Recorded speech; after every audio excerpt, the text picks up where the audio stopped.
உங்கள் இல்லங்களில் வந்து உங்கள் உள்ளங்களை உயிர்ப்பிப்பது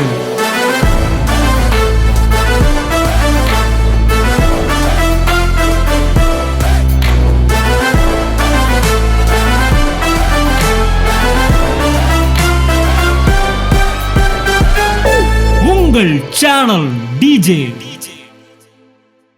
பிரைஸ் காட். நம்ம மினிஸ்ட்ரிக்கு உள்ளே வந்து அண்ணனோட ஜேர்னி பண்ண ஆரம்பித்ததுக்கு பிறகும் ஹைலைட்டடாக எங்களுடைய லைஃப்பில் நடந்தது வந்து ஃபுல்லாக ஹீலிங்ஸும் எல்லாமே வந்துட்டு ஹாஸ்பிட்டலுக்கோ டேப்லெட்ஸோ இல்லாத ஒரு சூழ்நிலைகளை நாங்கள் எங்கள் லைஃப்பில் அனுபவிக்க ஆரம்பித்தோம். ஒரு 10 இயர்ஸாக நாங்கள் அண்ணனோட இப்போ ஜேர்னி பண்ணிட்டு வரோம். அதில் வந்து நிறையா வந்து நாங்கள் ஃபஸ்ட்டு இருந்தப்போ வந்து நிறையா ஹாஸ்பிட்டல்ஸு டேப்லெட்ஸு இப்படி தான் போயிட்டு இருந்தது. ஆனால் என்றைக்கு அவங்களோட கனெக்ட் ஆனமோ அதுலேருந்து எங்களுக்கு இந்த ஹாஸ்பிட்டலு டேப்லெட்ஸ் இதெல்லாம் இல்லாமையே எந்த பலவீனங்களும் இல்லாதபடி நாங்கள் 10 வருஷமாக இருந்துகிட்ருக்கோம். அதில் சில இது அப்படின்னா என்னோடய லைஃப்பில் வந்துட்டு ஒரு விஸ்டம் டூத் எனக்கு இருந்தது. அது வந்து எடுக்க முடியாமல் ரொம்ப கஷ்டப்பட்டேன். அப்போ வந்து அது ரொம்ப வேறு மாதிரி முளைச்சனால அதை ஆப்ரேட் பண்ணி தான் எடுக்கணும், கொஞ்சம் மேஜராக இருக்கும்னு சொல்லிட்டாங்க. ஆனால் நான் ஜெபம் பண்ணப்போ அதில் கைடன்ஸ் இல்லை. அதுக்கப்புறம் சரி அண்ணாட்ட வந்து சொல்லலான்ட்டு இருக்கப்போ அன்னைக்கு சன்ஸ் ஆஃப் காட் மீட்டிங் இருந்தது.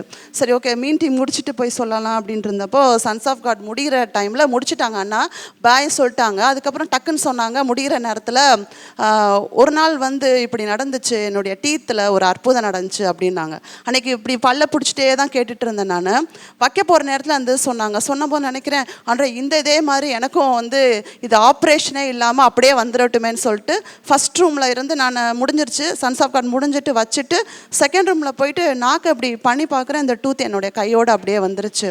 அது வந்து எனக்கு நடந்த one of the healing miracle. நிறையா வந்து ஹீலிங் தான் இங்கே அண்ணாடோட ட்ராவல் பண்ணுறப்போ நான் ஹாஸ்பிட்டலுக்கே போகிறதில்ல. ஃபுல்லாமே ஏதாவது ஒரு பலவீனங்கள் வரப்போ நான் அண்ணாட்ட தான் சொல்கிறேன், எனக்கு அப்படியே அது ஹீல் ஆயிடுது. அதுக்கப்புறம் இது என்னுடைய லைஃப்பில் இந்த மாதிரி நடக்க ஆரம்பிச்சு. நான் எங்கள் அம்மாவுக்கு ஒரு தடவை வந்து ஒரு வீட்டு வைத்தியம் பண்ணுறேன் பாடி குறைக்கிறதுக்குன்னு சொல்லிட்டு அவங்க பண்ணாங்க. அதில் நீர் வந்து ஃபுல்லாக அவங்க காலில் ஸ்டே ஆயிடுச்சு, போகவே இல்லை. அந்த கால் வந்து கிட்டத்தட்ட ஒரு 3 இன்ச்சஸ் வரைக்கும் அந்த கால் பெருசாகிடுச்சு, வீங்கிருச்சு, ரொம்ப பாதம் ரொம்ப வீங்கி அப்படியே முட்டுக்கு கீழே ரொம்ப வீங்க ஆரம்பிச்சிருச்சு. நான் வந்து ஃபுல்லாக இந்த மாதிரியே போயிட்டேன். அதனால் அம்மா வந்து அதை ஓகே சொல்லுவாங்களா, நான் வந்து திணிக்கக்கூடாதுன்னு சொல்லிட்டு அம்மாவை கிட்னி சென்டர் வரைக்கும் கூட்டிகிட்டு போய் பார்த்தேன். ஆனால் அங்கே வந்து அவங்களுக்கு ஹீல் ஆகலை, சரியாகலை. அப்புறம் வலிக்க ஆரம்பிச்சிருச்சு ரொம்ப. அப்போ அம்மாட்ட சொன்னேன் அண்ணாட்ட போய் ப்ரேயர் பண்ணிக்கலாம் அப்படின்னு சொன்னப்போ சரி ஓகேன்னு சொன்னாங்க. அன்றைக்கி பைபிள் ஸ்டடி நான் கூட்டிகிட்டு வரப்போ நடக்க முடியல அவங்களுக்கு. வந்துட்டு சேராக தான் உட்காந்து ஜெபம் பண்ணாங்க. வீட்டுக்கு போனோம். வீட்டுக்கு போயிட்டு ஒரு 1 வீக் அந்த வீக்கம் ரொம்ப பெருசாக இருந்துகிட்டே இருந்தது. அடுத்த நாள் வியாழக்கிழமை காலையிலேருந்து நைட்டுக்குள்ளே சப்படையாக வத்திருச்சு. தானாகவே அந்த நீர் ஃபுல்லாக இறங்கிருச்சு, வேர்த்துட்டு யூரின்ல அப்படின்னு போக ஆரம்பிச்சு, நரம்பு ஃபுல்லாக தெரிய ஆரம்பிச்சு. அது அவங்களுக்கு. அதுக்கப்புறம் எங்கள் பாப்பாவுக்கு வந்துட்டு ஒரு காலில் வந்து ஆணி இருந்துச்சு. அது வந்து அதுவும் ஆப்ரேட் பண்ணி தான் எடுக்கணும்னு சொல்லிட்டாங்க, ரொம்ப மேஜராக இருக்குதுன்னு சொல்லிட்டு. வீட்டில் இருக்கவங்கெல்லாம் தான் போனாங்க, நான் போக முடியல ஹாஸ்பிட்டலுக்கு. டைமெல்லாம் குறிச்சிட்டு வந்துட்டாங்க. அப்போ நான் எனக்குள்ளே தோணிகிட்டே சரி அண்ணாட்ட போய் சொல்லுவோம் இது எதுக்கு ஹாஸ்பிட்டல் போகணுன்னு சொல்லிட்டு. அப்போ நான் பாப்பாட்ட சொன்னோன்னா நாங்கள் ப்ரேயர் பண்ணிவிட்டு அவள் அப்பையும் சொல்லும் போது சரி ஆப்ரேஷனுக்காக அங்கிள்கிட்ட சொல்லிட்டு ப்ரேயர் பண்ணிட்டு போகலாம் அப்படின்னு எனக்குள்ளே தோணுது. ஜபிக்கும் போதே உனக்கு சரியாயிரும் அப்படின்னு சொல்லிட்டு போயிட்டு வீட்டுக்கு போனோம். அடுத்த நாள்லேருந்து அவளுக்கு அது அப்படியே இருந்த இடமே தெரியாமல் அப்படியே போயிடுச்சு. ஸோ அவளுக்கும் அந்த ஆப்ரேஷன் இல்லை. இது எங்கள் எல்லாத்துக்குமே இந்த ஹீலிங் இப்படி இருந்ததுனால நாங்கள் ஹாஸ்பிட்டலுக்கோ இதுக்கோ போக வேண்டிய சிச்சுவேஷன் இல்லாமல் அவங்களோட ஜேர்னி பண்ணும்போது எங்களுக்கு இந்த மாதிரி சுகங்களில் இருக்குது. ரொம்ப ரேராக நான் இந்த 10 இயர்ஸில் ஒரு 2 டைம்ஸ் 3 டைம்ஸ் தான் வந்து ஹாஸ்பிட்டலுக்கே போயிருக்கேன். அது கூட மேஜராக நான் போவேன். ஆனால் அங்கே 1 டேப்லெட்டில் நான் சொல்லிட்டு தான் ஆனால் ப்ரேயர் பண்ணிக்கோங்கன்னு சொல்லிட்டு தான் போவேன். ப்ரேயர் பண்ணிக்கிறேன்னு சொல்லும் போது எனக்கு அந்த 1 டேப்லெட்லேயே ஹீல் ஆயிரும். இதுதான் நடந்துச்சு. இது எங்களோட மட்டும் முடியாமல் எங்கள் வீட்டில் குட்டி பப்பி ஒன்று இருக்குது, அது வாங்கியிருந்தோம். அதுவுமே வந்துட்டு பார்த்தா சின்னதாக தான் இருந்துச்சு. அப்போது ஹாஸ்பிட்டலில் கூட்டி போய் நாங்கள் எல்லாம் இன்ஜெக்ஷன் போட்டோம், ஆன்டிபயோட்டிக் எல்லாமே. ஆனால் போட வேண்டிய அந்த ஃபஸ்ட்டு ஹாஸ்பிட்டலில் போட வேண்டிய அந்த இதை வந்து மறந்துட்டாங்க போல், போடலை.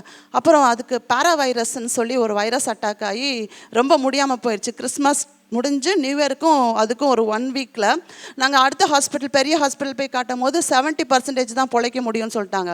எனக்கு என்னென்னா எங்களுடைய எல்லைகளுக்குள்ளே இந்த இது இருக்கவே கூடாது, நான் அண்ணனோட கனெக்ட் ஆகிருக்கேன் அப்படின்னு சொல்லியிருந்தேன்.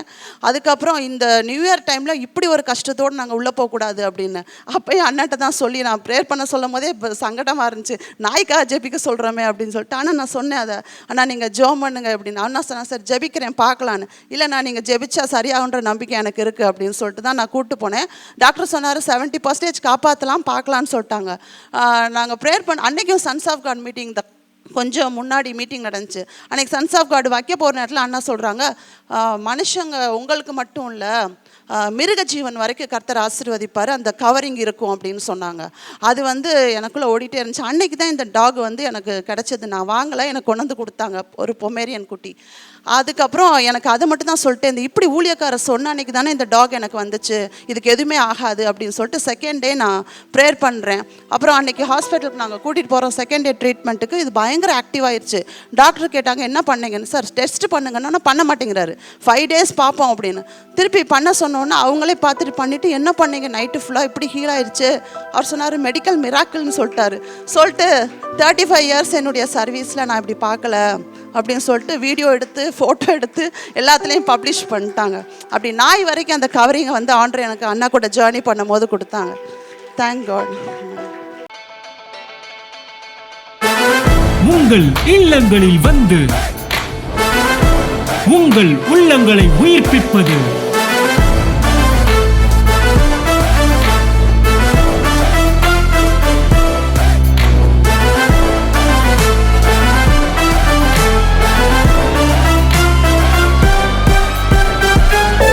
உங்கள் சேனல் டிஜே.